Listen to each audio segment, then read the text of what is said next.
والله يدعو إلى دار السلام ويهدي من يشاء إلى صراط مستقيم.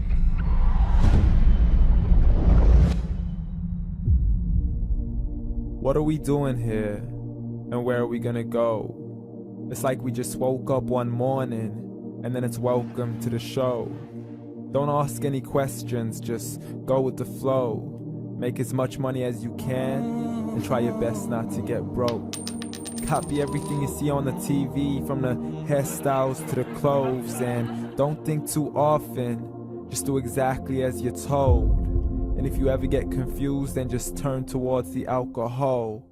You'll still hear your thoughts, then just turn up the radio as you learn to live a lifestyle of drugs, sex, and rock and roll.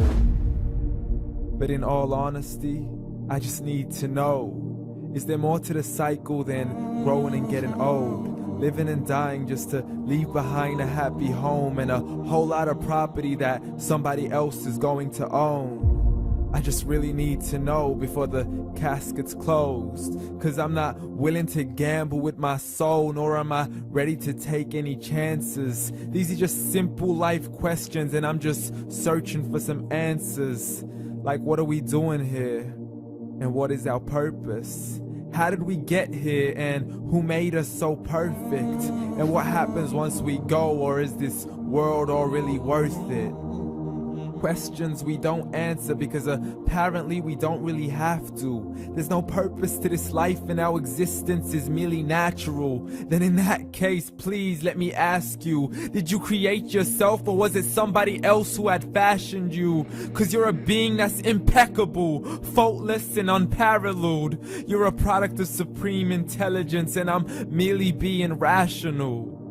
For there isn't a camera on this earth that can come close to the human eye, nor a computer that can compete alongside the human mind. And if the whole world was to come together, we wouldn't be able to create a single fly. So many signs, yet we still deny. As science tries to justify that all this could come from none, when it's a simple sum. 0 plus 0 plus 0 cannot possibly ever give you 1. So from where did all this order come? For everything has its origins, a maker, a creator of its own. I mean, the only reason you're watching this video is because somebody had to press upload. So we can believe in the Big Bang, but I'd rather believe in He who caused it to explode. Allah, the creator of everything along with every single soul.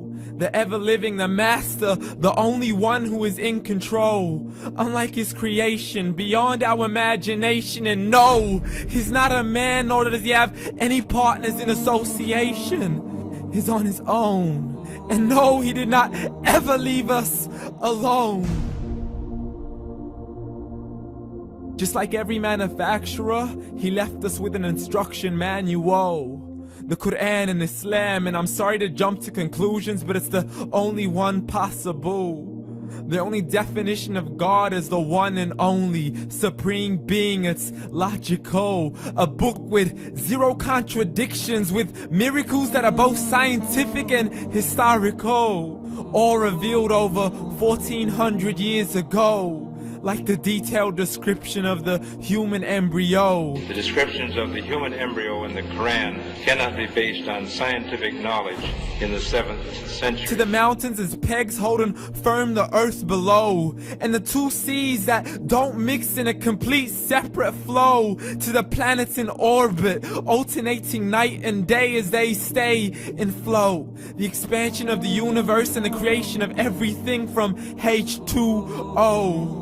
To the stories of the past and the preservation of Pharaoh. To identifying the lowest point in the land where Persia defeated Rome. The gushing fluid that created man in the glands between the ribs and the backbone. And not a word has changed, it's still the same. So please explain how all this was known over 1400 years ago. To a man who couldn't read or write, as he would recite whatever the angels spoke. And if you still don't believe, please try to come up with something that's even close.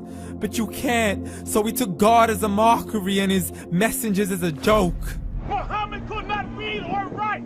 How's somebody who can't read or write gonna start a religion? Dismissed his scriptures as legends and tales of the ancient folk as we live life according to our whims, desires, and hopes. Saying this life is the only home we will ever know. We will live then die then simply turn to bones. YOLO! Correction, after the grass dies, the rain arrives and it regrows, and Allah promises to do the same thing to your very soul and bring you back from your very fingertips to your toes, as the all-seeing supreme being watches us so close, and we are surely being tested in our wealth, our health, and our self, and everything that we've been blessed with. So believe, for we will surely be resurrected and be brought back to our Lord and account for every single deed as he hands us our books and orders us to read. From the bad to the good and everything in between. You yourself are sufficient for your own accountability, so don't be mad at me. You are the one who thought he wouldn't come back to me. I gave you a whole life long to search after me, but you were busy in all that which was temporary, so read. And glad tidings to all those who believed, and if you disbelieve, read. And don't let that day be the first day you find out what your life really means. Read.